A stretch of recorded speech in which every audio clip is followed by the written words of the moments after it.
My name is Aryuni. For years, that name was almost never spoken again in our family home. Not because I had died, but because my departure was considered a disgrace.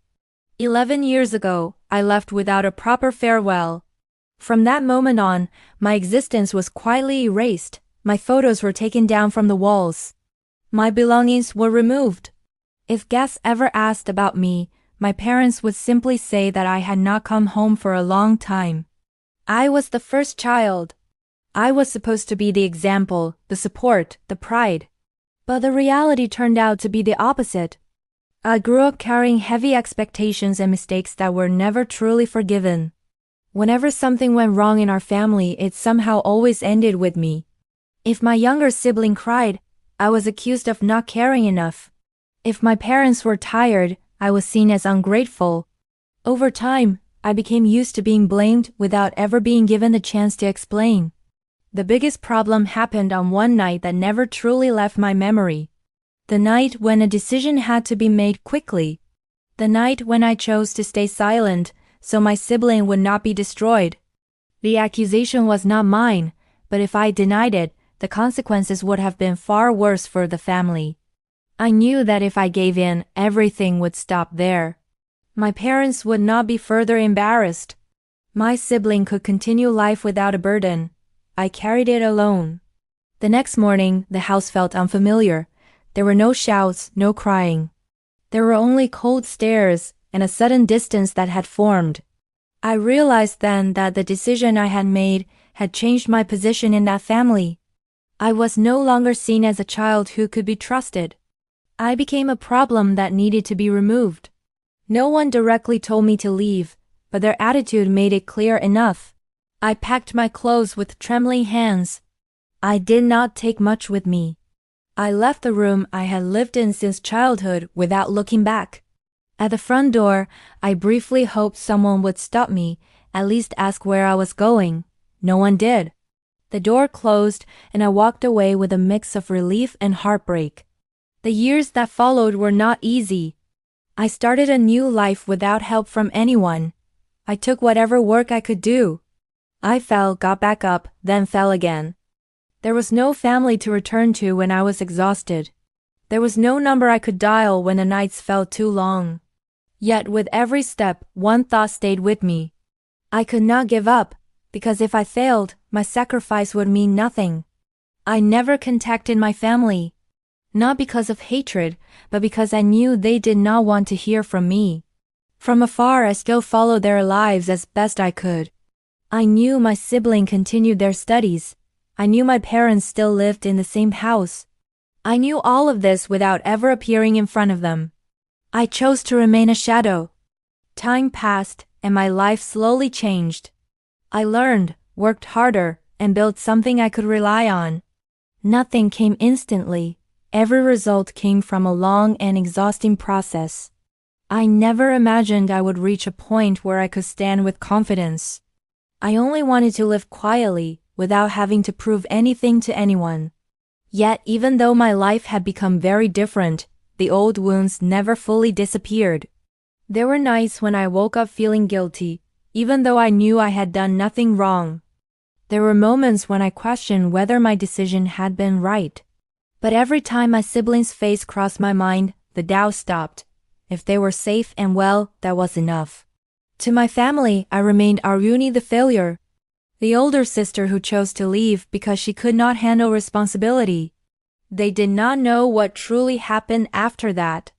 They did not know how I survived. They also did not know that I never stopped thinking about them, even from a distance. 11 years passed like that. No news, no meetings, no voices. Until one day, a simple envelope arrived in my hands. There was no long message, no apology. Just a single invitation with my sibling's name printed neatly on it. At that moment, I knew that the past I had left behind was slowly knocking on my door again. The envelope arrived without warning.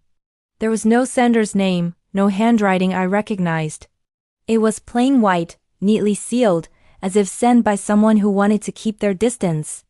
I opened it with a flat expression, but my heart paused for a moment when I saw my sibling's name printed clearly inside, a wedding invitation. The date, place, and time were written in a very formal manner. There was no additional message, no small note. Only the essential information, as if whoever received the invitation was not meant to feel special. I read the invitation again and again, making sure I was not mistaken. It had been 11 years since I last received any direct news from my family, and now the news that arrived was the biggest moment in my siblings' life. I sat at my work desk for a long time staring at the envelope without moving. Many questions surfaced, but none of them had clear answers. Did they truly want me to come, or was the invitation just a formality? Was my name still part of the family list, or was I simply a stranger among the guests? I did not make any decision right away. That day I continued my routine as usual. I worked, finished reports, attended meetings, and went home when the sky grew dark, yet the invitation stayed in my mind. Every time I paused, my siblings' face appeared before me. I remembered the last time I saw them, still in a school uniform, with a face full of hope. Now they were getting married, and I had no idea how they had grown without my presence. That night, I sat in a small apartment that had been my home for years. I opened the invitation again and read every detail more calmly. My parents' names were listed as the family of the couple. My name was not there. I was not surprised. I had long accepted that my place in that family had changed. Still, a strange feeling surfaced.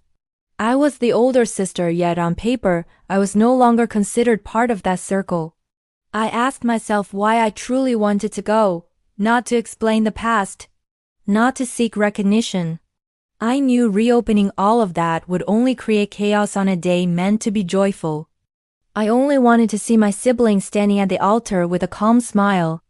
I wanted to make sure that my decision years ago had not been in vain. If they were happy, then I had no regrets. The decision was made quietly. I would go, but not as a sister. I would attend as an ordinary guest, no introductions, no attention. I would simply sit, watch from a distance, and leave without leaving a trace. That way, no one would be disturbed, and I would not cross the boundaries that had long been set. My preparations were very simple. I chose clothes that were neat but not striking, no excessive jewelry, nothing that would make people curious. I wanted to look like a guest who could easily be forgotten. I booked my own travel and chose a schedule that was not too close to the main event. I did not want to rush or appear nervous. Everything had to feel ordinary. The journey back to that city felt strange. It had been a long time since I traveled through streets I once knew so well. From the vehicle window, I saw old buildings still standing, along with places that had changed. There was a mix of unfamiliarity and memory. I no longer felt that the city belonged to me, yet I was not completely detached from it.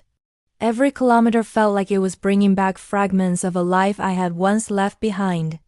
After arriving, I chose to stay in a simple place, far from my family's home. I did not want to risk meeting someone who recognized me before the wedding day. I spent my time walking alone, buying food, and keeping my distance from places too closely tied to the past. I wanted my mind to stay clear. I did not want emotions to take control of my steps. The night before the wedding, I could barely sleep. Not because of fear, but because my mind would not stop working. I imagined the worst possibilities. What if someone recognized me? What if my siblings saw me and the atmosphere changed? I reviewed the plan I had made.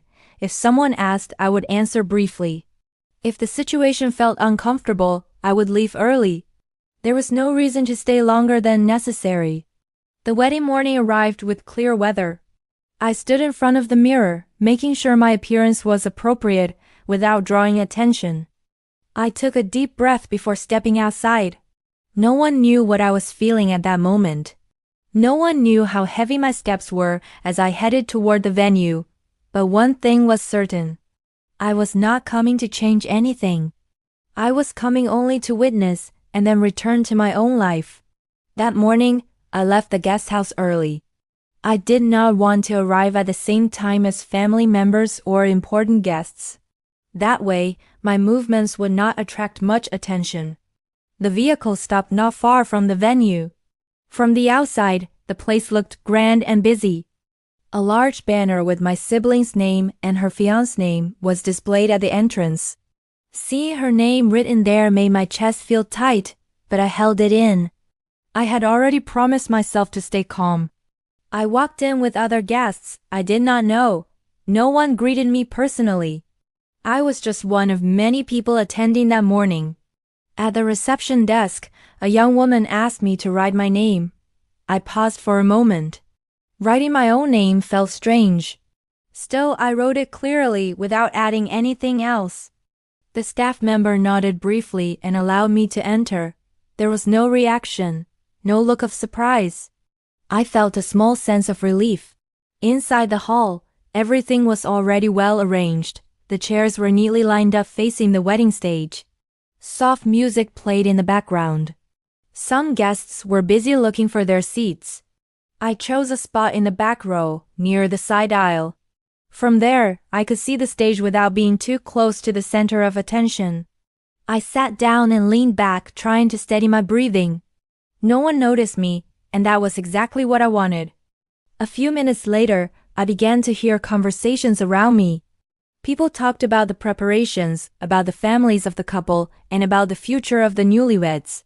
I listened without getting involved. Among those voices, I occasionally caught fragments of stories about my family. No one mentioned my name clearly, but I understood where the conversation was heading. I remained silent, staring straight ahead. Not long after, several members of my family entered the hall. I recognized their faces even though time had changed them. My father walked with slow steps, his hair much whiter than before. My mother looked busy organizing something, her face tense. My sibling had not appeared yet. I lowered my head slightly, making sure my face was not too visible. I did not want to draw their attention too early. A distant relative sat not far from me. They glanced at me briefly, then returned to their conversation with the person beside them. I could feel their gaze, as if they were trying to remember whether they had seen me before. I pretended to focus on my phone. I knew that if I looked uncertain or restless, suspicion would arise. I had to look like an ordinary guest with no emotional connection to anyone in the room. As the ceremony moved closer to its main moment, my sibling finally appeared. She walked in wearing a simple yet elegant white dress. Her smile looked sincere. For a brief moment, all the sounds around me seemed to fade away. I watched her with mixed emotions. There was pride, there was warmth, and there was a sense of loss. I was not there as her older sister, but as a spectator from a safe distance. I remembered her face when she was a child, and now she stood as a grown woman ready to begin a new life. I observed my parents' reactions as they saw her. They smiled, though they looked tense. I knew that behind those smiles were many unspoken things. I asked myself briefly whether they ever thought of me on important days like this. The thought surfaced, then disappeared. I did not want to dwell on questions that led nowhere. Throughout the ceremony, no one approached me. No one asked about my relationship to the bride's family. I felt like a shadow blending into the crowd. On one hand, that made me feel safe. On the other, there was a strange feeling of truly being treated as an outsider. I was in a place that should have felt familiar, yet it felt very distant. When there was a short break, some guests stood and chatted. A middle-aged man approached and asked if I had come alone. I nodded and answered briefly that I was an old friend of the family. He smiled politely and walked away. The conversation did not continue. I was grateful that I did not have to explain any further. I sat back down and looked around again. Nothing had changed. There were no signs that my presence had been noticed by my family. I began to think that my plan would go smoothly. I would watch the ceremony until the end, make sure my sibling was fine, and then leave before anyone realized anything. Yet beneath that calm surface, I felt something difficult to explain. It was as if the past I had left behind was slowly drawing closer. I did not know what would happen after this. All I knew was that my presence there was not a coincidence. There was a reason I was finally sitting there, watching my family's life from up close after such a long time. After the main ceremony ended, the atmosphere inside the hall began to change. The music sounded more relaxed, and guests were invited to stand and greet one another. I stayed seated for a while, making sure the crowd did not immediately pull me into the center of the room. I watched people move around with bright faces, carrying congratulations and light laughter. Everyone seemed busy within their own circles. I eventually stood up and walked slowly toward the side area. Drinks and light refreshments were available there. I took a glass of water and stood near the wall, keeping my distance from the main crowd. That spot gave me a wide view without forcing me into long conversations. A few guests stood not far from me talking about the bride's family. I heard my parents' names mentioned, followed by stories about how they had raised their children with strict discipline.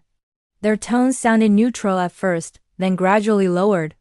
Someone mentioned the eldest child who had left years ago. No one said my name directly, but I knew they were talking about me.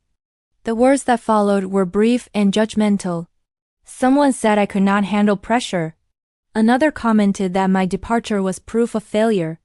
I took a sip of water and remained calm, as if the conversation had nothing to do with me. A middle-aged woman glanced in my direction and asked whether I was a close relative of the family. I shook my head gently and said that I was just an old acquaintance. She nodded without further interest and returned to her conversation. The exchange ended just like that. I felt like someone standing in the wrong place, even though I was actually among my own family. Not long after, I saw my mother walking toward the refreshment table. She looked tired, but tried to smile at everyone who greeted her. The distance between us was not far. For a moment, I wondered whether she would recognize me if our eyes met. Time had changed my face, but the old features were still there. I lowered my head slightly and turned my face away, making sure she did not look at me for too long. A few steps away, my father stood with several relatives. I heard one of them joking about our family's past. The jokes sounded light, but there was a tone that made me uncomfortable. I realized that over the years, the story about me might have turned into a short tale that could be retold easily without any thought for my feelings. I took a deep breath and reminded myself why I had come. I was not there to correct the story. I was there only to see my sibling happy. At that moment, my sibling walked past the area where I was standing. She was surrounded by a few close friends. Her face looked bright, though clearly tired. I stood still, holding myself back from calling her name. We were only a few steps apart. If I spoke, everything would change. I chose to remain silent. I wanted that day to remain hers, without the sudden shadow of the past appearing. A male guest stood beside me and started a light conversation. He asked how I knew the bride's family. I answered briefly that I had been close to them in the past. He smiled and said that the family was indeed known for being strict, especially with their children. His words made me pause for a moment. I only nodded and did not respond further. He did not continue the topic and soon walked away. I began to realize that my presence there was slowly drawing small attention. Not because I had been recognized, but because I stayed on the sidelines too often and rarely engaged. A few pairs of eyes glanced at me, then looked away. No one approached with bad intentions, but a sense of discomfort began to grow. I decided to return to my original seat so I would not stand out. As I walked back, I passed the family table. My parents were seated there with several close relatives. I could see their faces clearly now. There were lines of fatigue that I had not noticed before. There was also an expression of satisfaction that the event was running smoothly. I stopped for a moment, far enough not to look suspicious, and looked at them silently. There was no anger in me, only a sense of unfamiliarity that was hard to explain. I sat back down in the rear row. From there, I watched my sibling laugh with her partner. The sight was calming. For the first time since I arrived, my shoulders felt lighter. I felt that my presence was enough. I had seen what I came to see. The rest was only a matter of time. Yet, in the middle of that calm, I felt something begin to shift. There was small movement among the event staff. A few of them seemed to be talking with serious expressions. I did not know what was happening, and I did not think much of it. I only hoped the event would end without any incident. I did not realize that a few moments later my presence, which had gone unnoticed all this time, would begin to be seen. What had been going according to plan was slowly moving in a direction I had never prepared for. I began to realize that more glances were now being directed at me. Not open stares, but brief looks that appeared and quickly disappeared. I did not know the reason. Maybe it was because I had been sitting alone for too long. Maybe because I seemed disconnected from everyone. I tried to stay calm and keep a neutral expression. There was no reason to panic. My plan remained the same. Wait for the right moment, then leave without leaving an impression. In the front rows, several relatives gathered and spoke in low voices. I had no intention of eavesdropping, but the close distance made fragments of their conversation clearly audible. Their topic shifted from event preparations to old family stories. My father's name was mentioned, then my mother's, followed by a brief pause before moving on to the eldest child who had disappeared years ago. I knew the conversation would eventually turn toward me as it always did. Their voices were not loud, but they were sharp enough. Someone said the eldest child's departure was a cowardly choice. Another added that she was unable to face the responsibility of being an older sibling. Someone else commented that the family was more at peace without her presence. I listened without reacting. Those words were not new. I had heard them in many forms over the years, only now they were spoken in the same room as me. A man sitting 2 rows in front of me turned around and looked at me for a moment longer than necessary. I looked away, pretending to check my phone. I did not want eye contact that might lead to questions. However, the man stood up, walked closer, and sat in the empty seat beside me. He smiled politely and asked if I had come alone. I nodded and gave a short reply. He nodded back and looked toward the crowd. Without turning his head, the man said that the bride's family had a rather complicated past. He mentioned the older sister who left and never returned. According to him, the story was often used as an example of failure within the family. I felt my throat dry, but my voice remained steady as I replied that every family has its own version of events. The man agreed and did not continue the conversation. He stood up shortly after and walked away. I was alone again. The atmosphere around me felt slightly different. Some guests stood up and changed seats. On the side of the room, I saw 2 aunts talking while occasionally glancing in my direction. I was not sure whether they recognized me or were simply curious. I chose not to think about it. I did not come to be judged, and I had no obligation to explain anything. Not long after, I heard someone laugh softly while saying that the family's eldest child was probably living a modest life in another city by now. The sentence was followed by light laughter that quickly faded. I felt a slight tightness in my chest, not because I was offended, but because I realized how easily someone's life could be reduced to a brief assumption. I took a breath and reminded myself why I had endured all this time. I did not need to prove anything in that room. I stood up and walked to the outside area of the building to get some air. It was quieter there.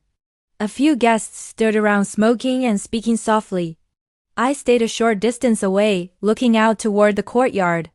The air felt fresher, and my thoughts became a little clearer. I considered leaving early. I had seen my sibling. I had made sure she was fine. There was no obligation to stay any longer. As I was about to go back inside to retrieve my bag, I saw one of the event staff speaking with the vendor coordinator. Their faces looked tense. They glanced toward the hall, then returned to their discussion. I did not know what was happening, and I did not really care. Technical issues were not my concern. I stepped back inside with a simple intention: take my belongings and leave. Inside, the atmosphere was still lively, but a small tension could be felt. Some people looked as if they were waiting for something. I walked past the family table and returned to the back row. That was when I heard my name mentioned, not directly, but clearly enough for me. Someone said that if the older sister were around, she might be able to help resolve a certain matter because she had once been known as responsible. The remark was half joking, half serious. I paused for a moment. There was irony in it. The person considered a failure was now mentioned as a solution, even if only as a joke. I did not respond. I continued walking and sat down. I knew that the longer I stayed, the greater the chance that the past would touch the present. I checked the time and decided that after this I would leave. However, before I could stand up, an event staff member approached and politely asked whether I was Aruni. I froze for a fraction of a second before answering yes. The staff member looked hesitant, then said that someone wanted to speak with me regarding an administrative matter. I did not ask further. I stood up and followed them with calm steps, unaware that the moment I had been avoiding all this time was slowly drawing closer. I followed the event staff member through a side corridor of the building. His steps were quick but still polite. We stopped near a small room usually used by the organizing committee. Inside, several people were in discussion, their faces serious. A man who appeared to be the vendor coordinator stood up and looked at me with hesitation, as if confirming something. I stood calmly, waiting for an explanation without asking first. The man opened a folder and called out my full name. He asked whether I was indeed the person listed as the person in charge of one of the funding partnerships. I gave a brief nod. There was no point in denying it. I knew that if my name had surfaced there, it meant the administrative path that had long been hidden was starting to open. He looked relieved and explained that there was a payment issue that needed immediate confirmation. I listened without emotion. Matters like this were familiar to me. I took out my phone and checked the data he mentioned. Everything matched. There was no major mistake, only an internal miscommunication. I explained a simple solution and asked them to follow up according to procedure. My tone was flat and professional. Nothing about my manner suggested that I was standing in the middle of my own family's wedding. They nodded, took notes, and thanked me. For me, the matter was settled. As I turned to leave, the man stopped me briefly. He said the partnership had been running for a long time and had greatly helped the bride's family. He asked whether I would like to meet the family directly to give a brief explanation. I declined politely. There was no need. Everything was already clear on paper. He accepted my answer and let me go. I stepped out of the room with a feeling that was hard to describe. On one hand, I was relieved that the issue had been handled without trouble. On the other, I realized that my position was starting to become visible. I returned to a quieter area and stood still for a moment to steady myself. At that point, my thoughts drifted to the past, to the beginning of all the decisions that had led me to this day. Years ago, when a major problem occurred, I was not given space to speak. Accusations came one after another, and all eyes turned toward me. I saw my sibling's pale, trembling face. I knew that if the truth had been revealed at that time, the impact would have destroyed her future. I chose silence. I took on all the burden and said that I would leave. That decision was not born of courage, but of necessity. The days after my departure were heavy. I slept wherever I could, worked with unstable schedules, and learned to rely only on myself. No one asked how I was doing. No one checked whether I was all right. Yet behind that exhaustion, I held on to one simple goal. I wanted to make sure my family remained standing, even without my presence. Opportunities came slowly. I met people who saw my abilities without prejudice. I worked hard and built trust. There were no shortcuts. Every achievement came from consistency and discipline. I learned to manage projects, understand finances, and make the right decisions. When I finally reached a stable position, my thoughts returned to the family I had left behind. I began helping from a distance. I settled old debts that nearly caused their house to be seized. I supported the small business run by my sibling's future husband when it was close to collapsing. I did everything anonymously. I did not want anyone to feel indebted. I only wanted to make sure they did not fall because of past misunderstandings. Back inside the building, I saw several organizers moving quickly. The atmosphere had grown more serious. I realized that my earlier conversation might have sparked questions. Still, I did not regret it. The truth cannot be hidden forever. I only hoped that its emergence would not ruin my siblings' day. I sat down again in the back row. From there, I saw my sibling let out a small laugh beside her partner. Her expression was calm. That sight strengthened me. Whatever happened after this, I had done my part. I did not demand understanding or praise. I only wanted the day to go smoothly. Several pairs of eyes turned toward me again, this time more openly. I no longer avoided them. I sat upright and looked ahead. If the past had to catch up with the present in this place, I was ready to face it. I did not come to defend myself, but I would not run away anymore. I understood that sacrifice often looks like a mistake from the outside. People see only the result, not the process. They judge decisions without understanding the reasons behind them. I had lived with those consequences for years. If some of the truth began to surface today, then let it unfold as it was meant to. I took a deep breath and released it slowly. I did not know how my family would react when they realized my role. I did not know whether they would be angry, shocked, or regretful. But one thing was certain, I had made peace with my choice. Whatever was about to be revealed, I would stand as myself, without needing to explain more than necessary. I began to sense a shift in the atmosphere around me. People who had previously passed by without a second glance now slowed their steps when they walked past me. Some of the event staff stopped talking when I approached. No one was rude, but the caution was obvious. I recognized signs like that. They usually appeared when someone's name started being discussed behind the scenes. An event coordinator approached me with a polite yet tense expression. She asked for a moment to confirm a few administrative matters. I nodded and followed her to the side of the room. There, 2 representatives from the vendor team were waiting with open folders. They mentioned a long-standing collaboration, expressed their appreciation for the consistent support, and confirmed the final details. I responded only as necessary, brief and clear. There was nothing that needed to be drawn out. The conversation was overheard by several guests standing nearby. I could feel their attention sharpen. One of the vendors mentioned my company's name loudly enough to be heard. He did not mean to attract attention.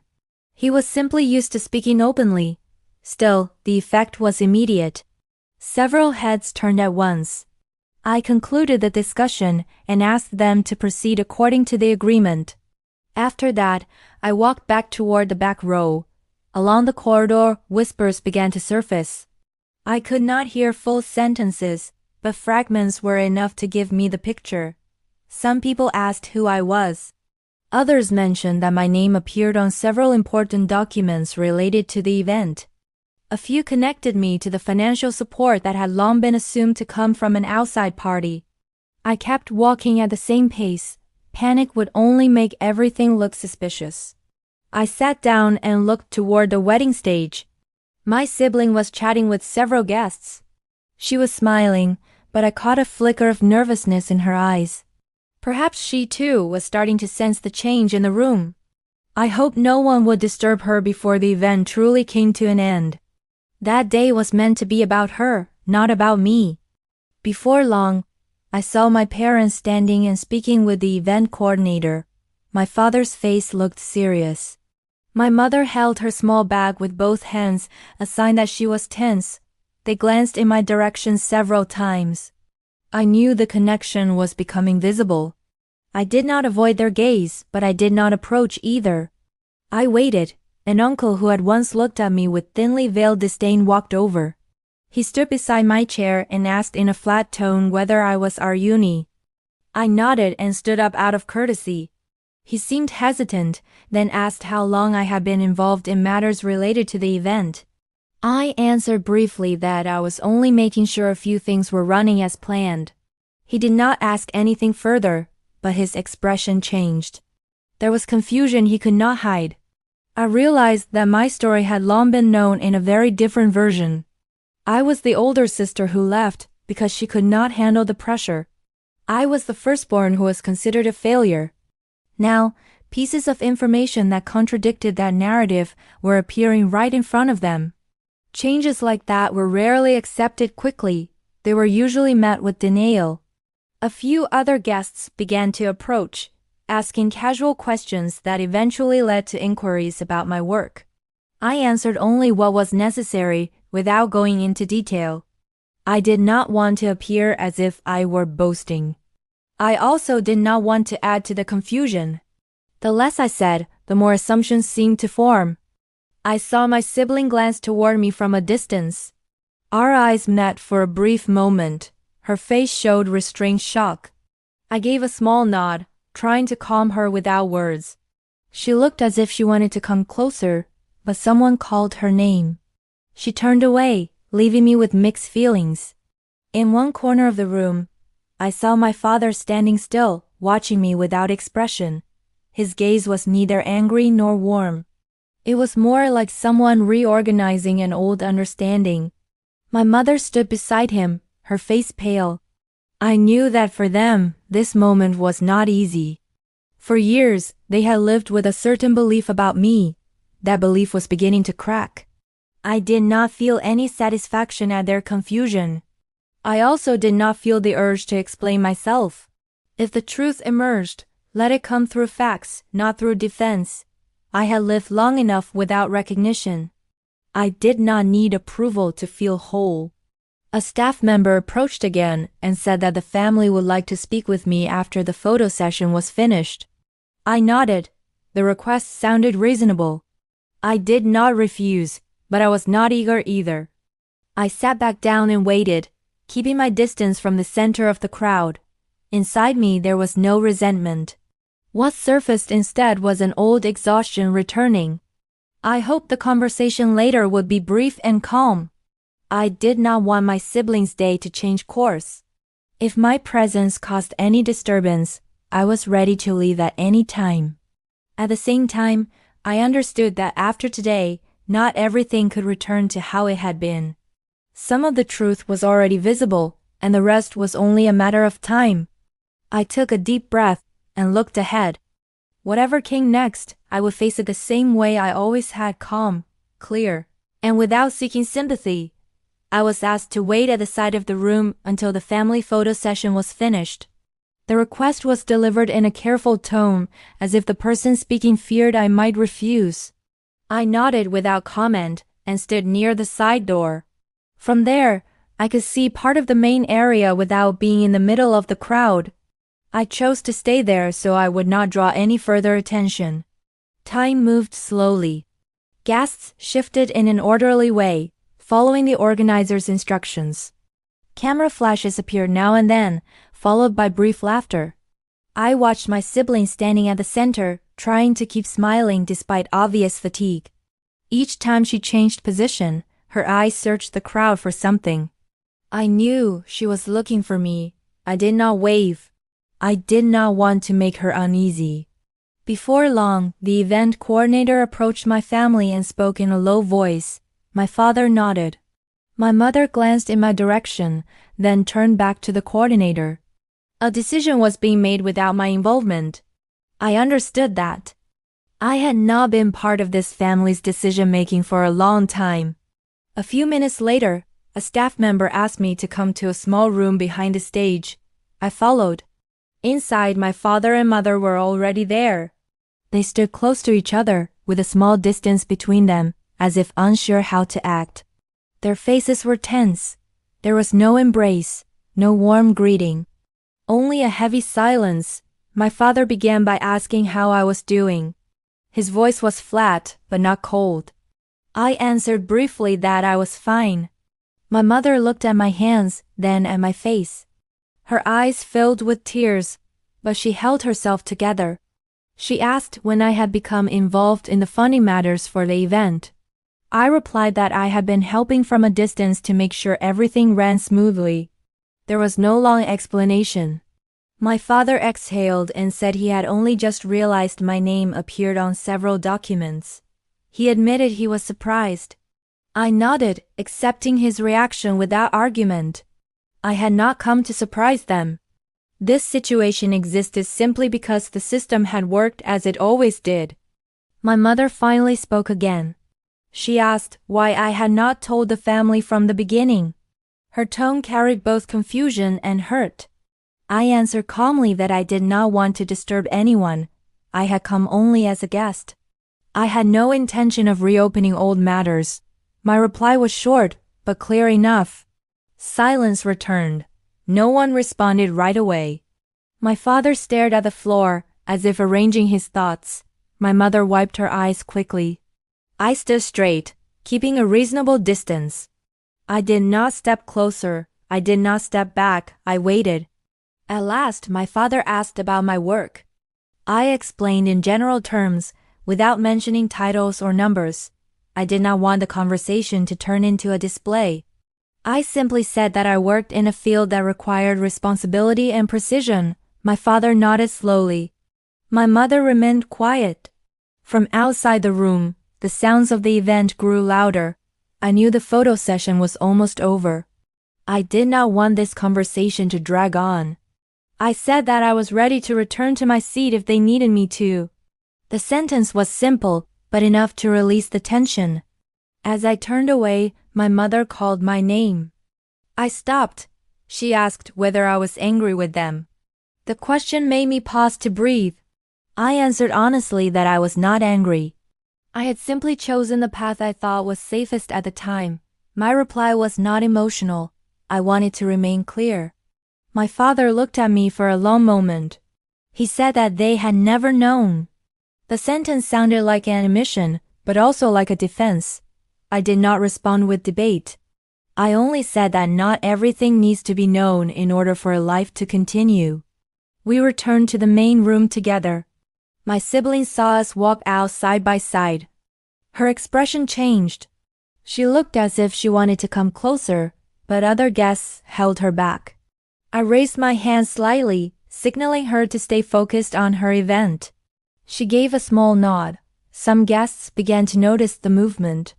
Their eyes turned toward the three of us. I could feel the shift in the atmosphere. Whispers returned, this time more clearly. I ignored them. I went back to the back row and sat down. A few minutes later, the master of ceremonies announced a short pause due to a technical adjustment. My company's name was mentioned as one of the parties helping ensure everything ran smoothly. The announcement was brief, but it was enough to make the room fall silent for a moment. I lowered my head, not seeking attention. I knew that after that announcement, nothing could be hidden anymore. The truth had appeared in front of many people without my asking. I remained seated calmly. I did not feel victorious. I did not feel defeated. I was simply living with the consequences of the choice I had made years ago, with my head held high and my emotions under control. The room no longer sounded the same after the brief announcement earlier. Conversations softened, laughter became restrained, and the guests' movements grew more cautious. I remained seated in the back row, looking straight ahead. I did not want to draw attention, yet many eyes were now directed toward me. I chose to act as if nothing had changed. Several minutes passed with a tension that was easy to sense. People exchanged glances, trying to piece together a new understanding from the limited information they had just heard. I caught my name spoken quietly in a few corners of the room. There was no anger and no admiration in the tone, only confusion. I had expected that reaction. Truth is rarely accepted quickly when it challenges long-held assumptions. My father and mother returned to their seats. This time, nothing blocked our line of sight. My father glanced at me more than once before looking away. My mother held her back tightly, as if searching for something to steady herself. Her expression revealed a mix of emotions she struggled to hide. I gave no signal. I allowed them to process everything in their own way. My younger sibling finally approached during the break, when guests were encouraged to step aside and rest. She walked slowly, politely moving past those around her. When she stood in front of me, she paused for a few seconds. Her eyes were glassy, yet she tried to smile. She said my name softly, as if making sure she was not mistaken. I nodded and stood up. She asked why I had never said anything. The question was simple but carried weight. I answered that I did not want to burden anyone, especially her. I said that my role as an older sibling was to make sure she was all right, even if it had to be done from a distance. She shook her head slightly, holding back tears. She said she had felt a sense of loss all these years without knowing why.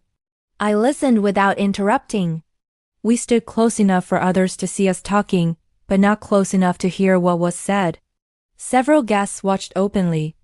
I knew this moment would become a topic of conversation later. I did not stop it, and I did not rush it. I only wanted the exchange to be honest and brief. She asked whether I hated the family. I answered no. I explained that I had chosen to step away because at the time it felt like the safest option for everyone. I did not mention past details that could reopen old wounds. I did not want this day to turn into a session of confessions. She nodded, though it was clear many questions remained. My mother approached with hesitant steps. She called my name and asked for a moment to speak. I agreed. The three of us stood together in a small circle. My mother apologized in a trembling voice. She said she had never truly understood what had happened and regretted not asking more questions. I listened without interrupting. I did not correct her, and I did not try to comfort her. I simply accepted her words. My father joined us and stood beside my mother. He did not speak right away. He looked at me for a long moment before finally saying that he had judged me wrongly. The sentence was short but heavy. I nodded to show that I heard him. I did not ask for further explanation. For me, that acknowledgement was enough for the day. Silence returned, but this time it felt calmer. The pressure was gone, leaving only emotions slowly settling.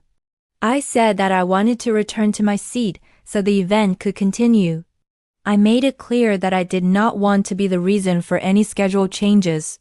They understood and stepped aside. As I sat down again, the host announced the continuation of the program. Music resumed, though at a slightly lower volume than before. Guests began moving again, trying to restore the atmosphere. Not everyone succeeded in acting relaxed, but the event went on. I noticed several relatives watching me with expressions different from earlier. There were no dismissive looks anymore. Instead, there was curiosity. I did not respond with an exaggerated smile, nor did I lower my gaze. I behaved normally. I had not come to change anyone's opinion. My sibling returned to her partner's side. She looked calmer. She glanced back at me and gave a small nod. The gesture was simple but meaningful. I returned the nod in the same way. That was enough for both of us. I realized that part of the truth had been revealed and could not be taken back. I also knew that this revelation did not have to be followed by drama. There were no demands and no arguments. I had lived my life according to the choices I made. Today was simply one of the consequences. I remained seated until the event was nearly over. I did not leave early. I wanted to be sure everything proceeded smoothly. Inside me, there was no sense of victory and no regret. There was only relief in no longer being entirely invisible. Whatever happened after this, I knew I was standing in an honest place with my composure intact. The event was nearly over when the atmosphere began to feel more relaxed. Guests stood up, chatted, and prepared to leave the building. I stayed in my seat, unhurried. I wanted to be sure my sibling could truly enjoy the day without any further disturbance. From where I sat, I saw our family moving differently than before. The rigid tension was gone, but there was still no complete warmth. Everything rested in an awkward middle ground. Several relatives approached one by one. They greeted me politely, some with faint smiles. No one asked intrusive questions. They only wanted to know if I was all right. I gave brief, measured answers. I did not want to open a long conversation. This day was not about me, and I wanted to keep it that way until the end. My mother came to me again. This time she sat in the chair beside mine. She did not speak right away. She took a deep breath and asked whether I would stay in the city longer. I replied that I would leave after the event was completely finished. She nodded, as if she had expected that answer. She said she wanted to talk more another time. I did not refuse, but I did not make a promise either. I said we could talk later, when things were calmer. My father stood not far from us. He observed without interfering. When I stood to say goodbye, he stepped closer and said he hoped I would not disappear again. His words were spoken quietly, without pressure. I looked at him and said that I had no intention of disappearing, but I also did not want to force my presence. He nodded, accepting the boundary I set. I looked for my sibling in the crowd. She was speaking with several guests, her face tired but happy. When she saw me, she came over at once. She hugged me briefly, not too long, as if respecting the distance that still existed. She thanked me for coming. I told her I was proud of her. She smiled and said she hoped I could visit again at a better time. I answered that we would see. I walked toward the exit without drawing attention. There was no announcement and no dramatic farewell. I was simply one guest leaving a little earlier. Outside the building, the air felt lighter. I paused for a moment, glanced back at the closed doors, then walked away. Inside the car, I sat quietly for a while before starting the engine. I thought about everything that had happened that day. There had been no emotional outburst and no long confessions, yet there was a clear shift. My family now knew part of the truth that had long been hidden. They also knew that I was not the person they had imagined. That was enough. The drive back felt shorter. I did not play any music. I welcomed the silence. There was a sense of relief that was hard to explain. Not because I had been accepted, but because I no longer had to hide completely. I did not feel compelled to return, nor did I feel the need to go far away. I felt free to choose my next steps without the weight of the past. When I reached my lodging, I packed my belongings. I made sure nothing was left behind. I booked transportation for the next day. I did everything calmly, without hesitation. I did not feel sad, and I did not feel victorious. I simply felt that one long-delayed chapter of my life had come to an end. That night, my phone vibrated. A short message from my sibling appeared. She thanked me once more and said she hoped to introduce me more properly to her partner someday. I replied with a simple message, saying I was happy to see her content. There were no further promises and no grand plans, just honest communication. I turned off the light and lay down.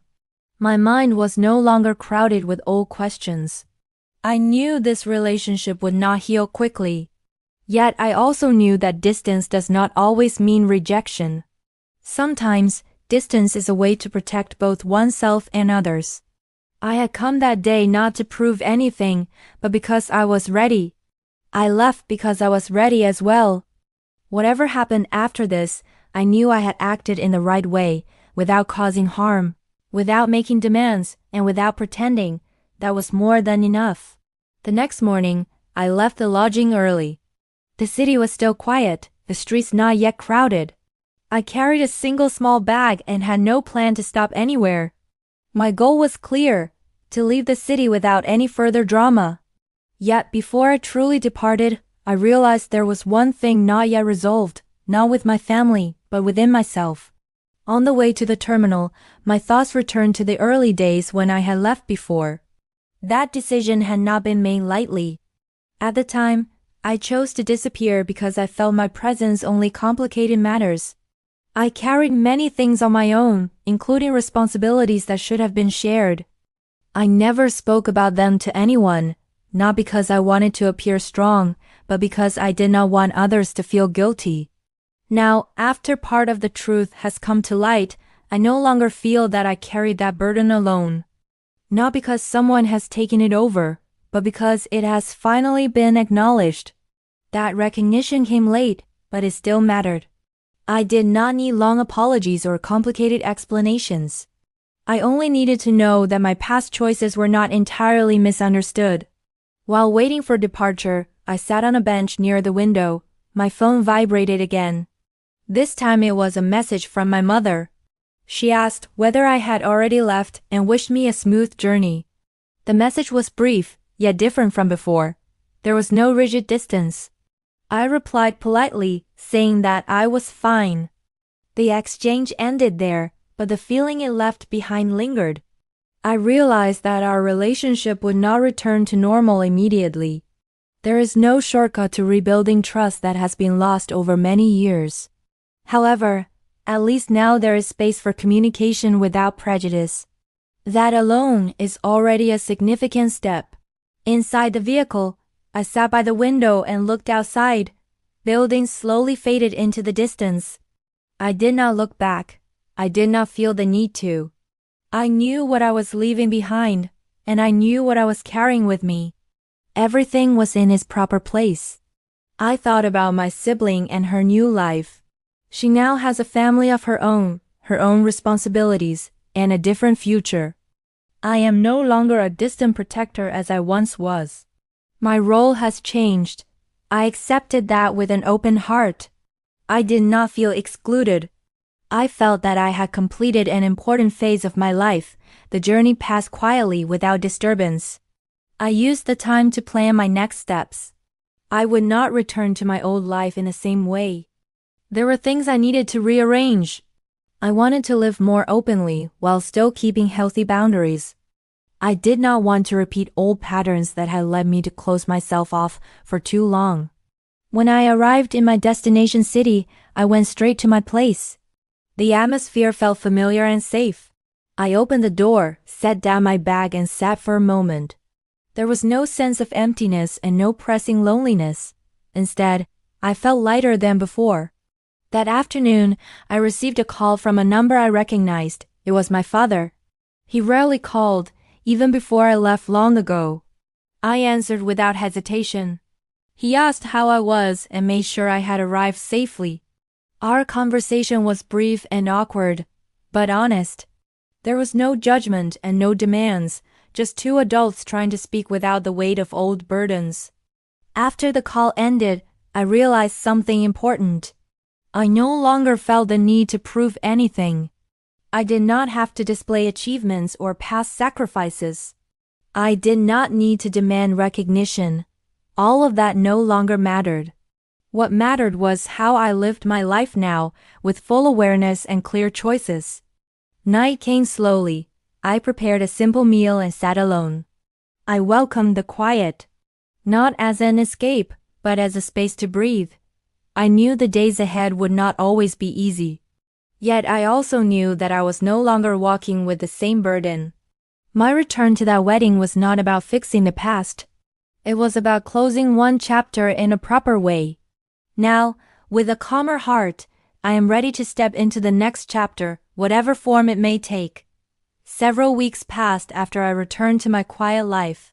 My routine continued as usual, yet there was a different feeling I could not ignore. I woke up every morning without the mental weight that used to surface unexpectedly. I worked with focus, rested without guilt, and made decisions without having to consider an unresolved past. Life did not change drastically, but the way I lived it felt lighter.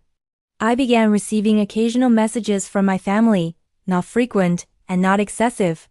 My mother sent updates about her health and daily activities. My father asked about my work in a more neutral tone. My siblings sent small photos from her new life. I replied as needed. There was no pressure to respond quickly or at length. Our relationship moved slowly without force. One afternoon, I received a simple invitation from my sibling. She and her partner were planning a dinner with their small family.